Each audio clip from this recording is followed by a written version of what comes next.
Hello, everybody, and welcome back to From Under the Ring, your new favorite wrestling podcast. I am your host, the Outlaw of Long Island, Zach Droll.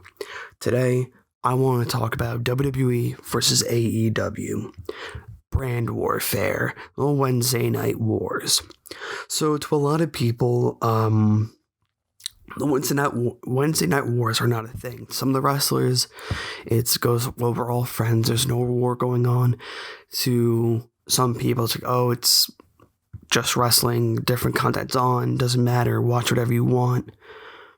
So in my opinion, with wrestling and stuff like this, like, it could be a war, but it's, in my honest thoughts, WWE needed this. WWE needed competition. It's alternative program. Someone needed to light a fire under Vince McMahon's ass. It wasn't going to be Ring of Honor. It wasn't going to be NWA. It wasn't going to be Impact. It wasn't going to be New Japan. It was going to be AEW because it's on TNT, where their former rivals WCW was. And the thought of it, like. Look at the numbers. The past, few weeks, maybe, NXT has won the ratings war, air quotes around ratings war. They may have won it a few times, but AEW drew in almost 1 million views yesterday. At the time I'm recording this, last night was AEW. I just did a video about the 10 lashes. About the 10 lashes. Essentially, they almost drew 1 million views. Think about it. In 2 weeks, when they had their first ever steel cage match, who do you think is going to win the ratings then? NXT or AEW? I'm thinking AEW, unless NXT wants to do something big and throw us for a loop, do something very, very, very crazy, then they can get those ratings. But I don't think that's going to happen. With this whole entire thing, though, of brands and shit, it's just that NXT is doing good. I have seen some of it. I haven't watched NXT at all since it actually has started on USA Network. I have not watched a single episode. I've been too invested in AEW. You can call me an AEW fanboy. I hate WWE, but if you look at what this channel was built on, it was built on WWE content, and we hated having to review some of this stuff, having to predict it, because it was so predictable. You can guess who was going to be the next champion, or what champion was going to stay where he is. With AEW, you don't know. And that's what I love about that company. I love WWE to death. It's where I started watching wrestling. It's home.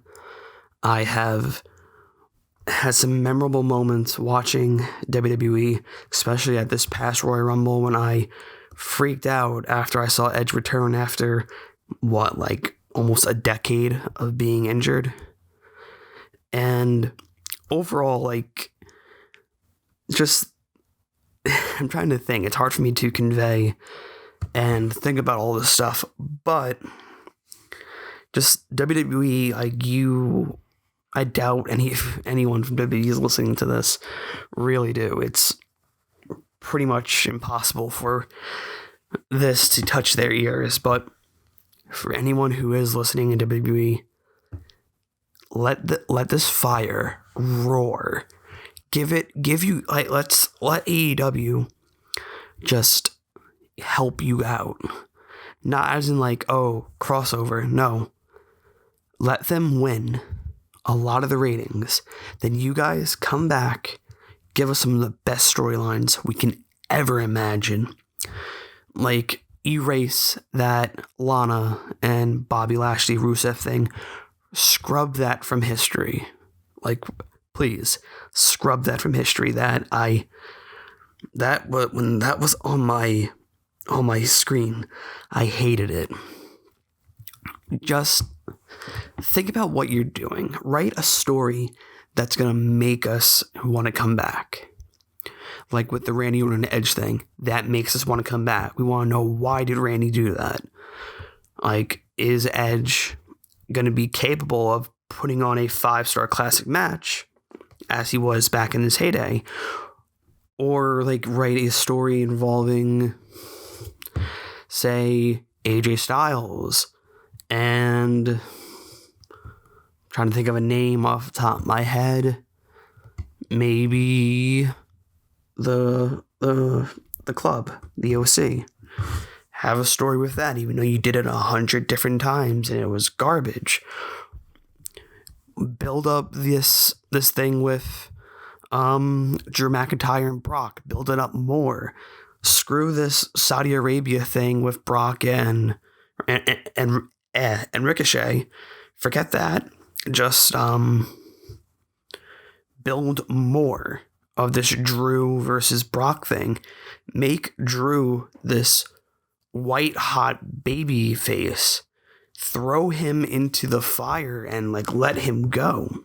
I'm pretty sure he can give us an amazing thing if you guys wrote it well. Or hell, even let the Revival go. They asked for their release. I think it's about time WWE sent them on their future endeavors. And with their future endeavors, they're going to go to AEW. And AEW is going to let them be the best tag team they can be. Along with Matt Hardy, let Matt Hardy go in his future endeavors. I would love to see Matt Hardy as the Exalted One from the Dark Order, or even Luke Harper, otherwise known now, or AKA Brody Lee. It's going to be amazing if you just build up these guys, or you let them go. It's simple. Like, AEW will treat them right. You guys are just keeping them there just so they don't go to AEW. You're trademarking their name so they can't use it anywhere else. Look at Ryback. He had to pay $200 in fees just to keep his name. Sure, differences there. WWE came up with the name Ryback, but still, like the Revival. I want to talk about them for a bit. If they go to AEW, they're going to get treated right. They're going to be on a better schedule because AEW doesn't go around the world and do 100 different house shows every day. No, they just do one show, go home, take the next flight, take the next flight home, hang out with your family for a week, come back to the next show. It's simple. WWE, you need to cut the house shows back. You need to give these guys a rest. They're hurt, they're aching, they miss their families. AEW is doing the right thing by not having all these house shows and letting them see their family, letting them be with people they want to be with. Just where I'm going with this is I'm like rambling about AEW, WWE is doing bad, AEW is doing good. AEW is doing bad in areas of the women's division. They're not taking it as seriously as we would hope them to take it seriously. And that is very, very true.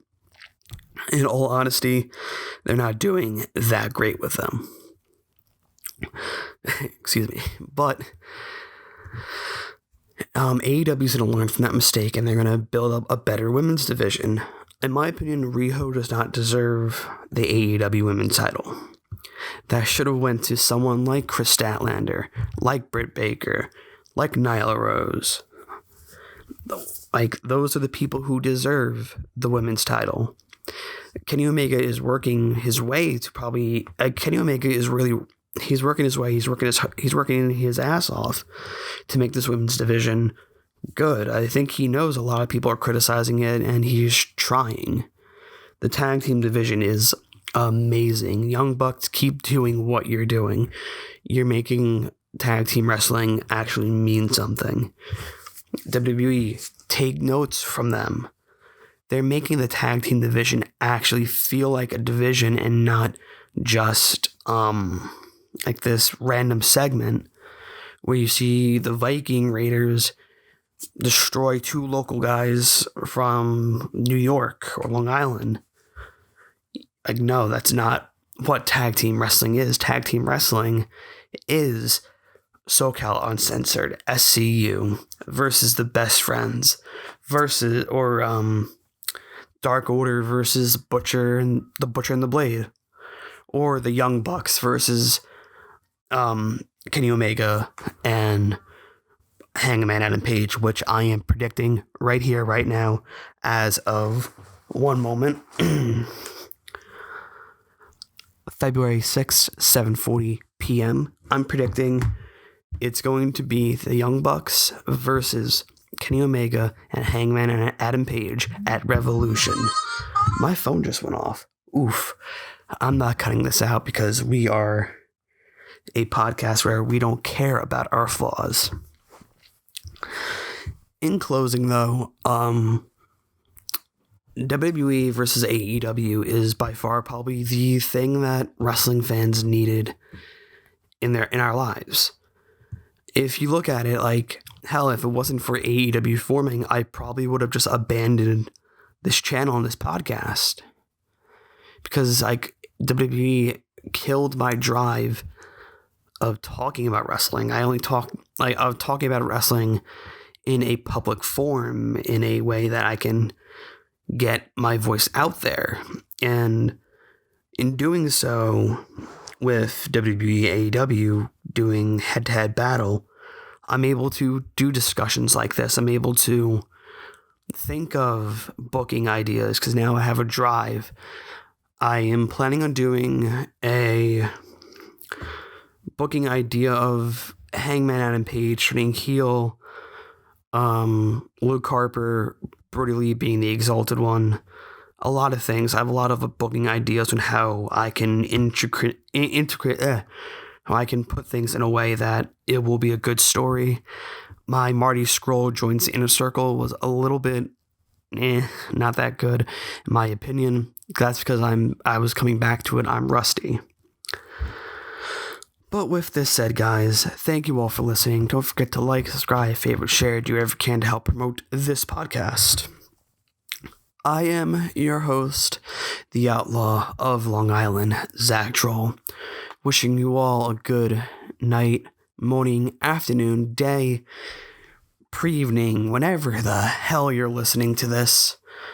I am signing out and wishing you all a happy new year. It's late, but I am back.